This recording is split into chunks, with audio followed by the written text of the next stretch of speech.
with, and that is when I'm using the Divi contact form, even when I've got a simple catcher in here like this, the bots out there can still spam the website and cause you to get a lot of messages that are totally bogus.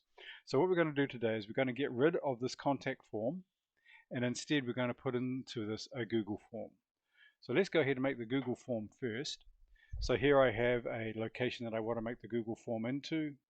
So let's go in and make the form. Okay, got it. And we'll call it contact Kona control. And so the sorts of things we want in a very simple contact form are my name is,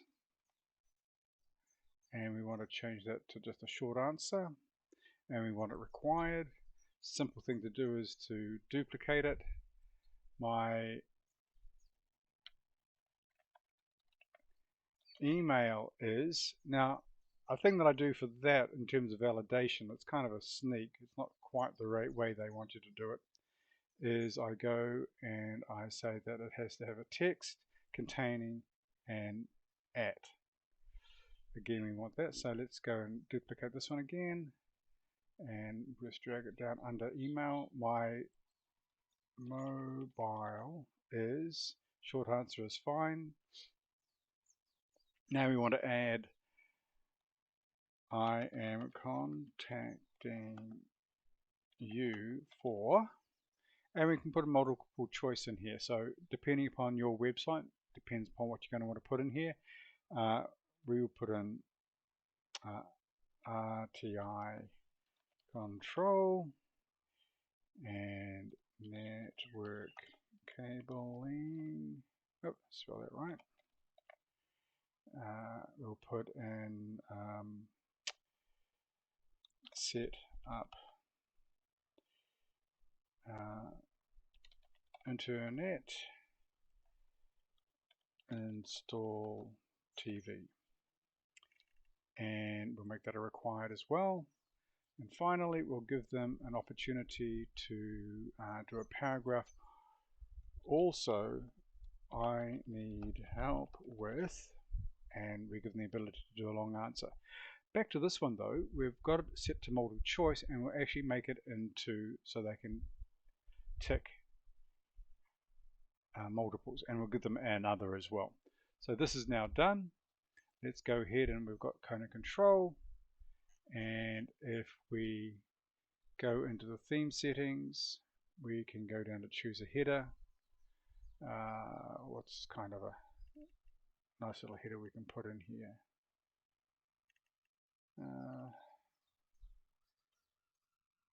Keep it simple, we'll just go with this one, and we'll insert that. And so now we have our form already done. We can look at responses, and we can create the spreadsheet for it, and create. So there's 0 responses. So now back in here we've got Kona control the form, Kona control the responses. So let's go back over to here, and we'll log in now to this website. As always, whenever you go into your website, do update everything. So we've got a release on 6 to 6.01, so let's update that.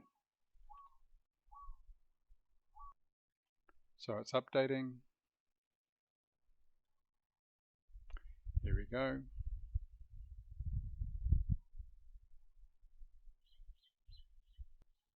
Cool, installed. Let's go to the plugins. So here are the plugins, and even though we don't use the anti-spam, we'll update it all the same. We'll delete Dolly while we're here, and update this, this, and this, and this. Now as they're updating, you can't leave this page, so we'll just wait for them to update.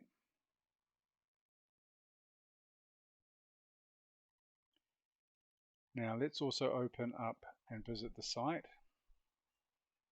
So here's the site, we're going to visit it.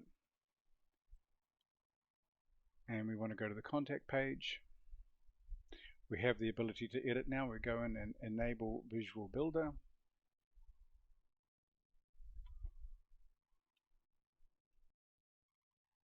So here we are.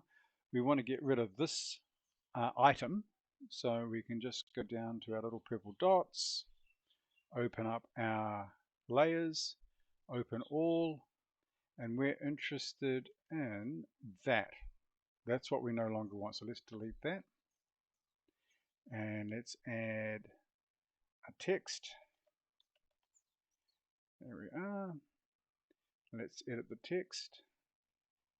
Go in and delete everything. So I have here the piece of text we want. So just to make life easy, I'll just grab it and paste it in here. And we don't want the div, so get rid of that. So this is the coding for a Google Doc. But this Google Doc we have in here at the moment is from another page. So we go back over to our form here. We want to go to a preview. The preview gives us the whole thing, and we can copy the whole thing. Go back to the contact us, and in between the speech marks, leaving the speech marks there, we want to put that form in. And so here we are with the Kona control form. Let's update that, and let's save that. And now we have the form rather than the one provided by Divi. Now, what we also need to do to the form though, because I believe at this point, this form would not be being seen by other people. We need to go into the form, but it's inside settings, go to responses, and now restrict to the users of my network. No, we want to turn that off. And now that's already been saved again, all changes saved. If we go back to the incognito window, here's the incognito window, and refresh, we now have the form. So anybody can see the form and fill it out. Alright, so that takes us through the steps of wanting to get rid of all those extra emails that have been a bit of an annoyance to some of you. So now we have a usable form. That's it for today.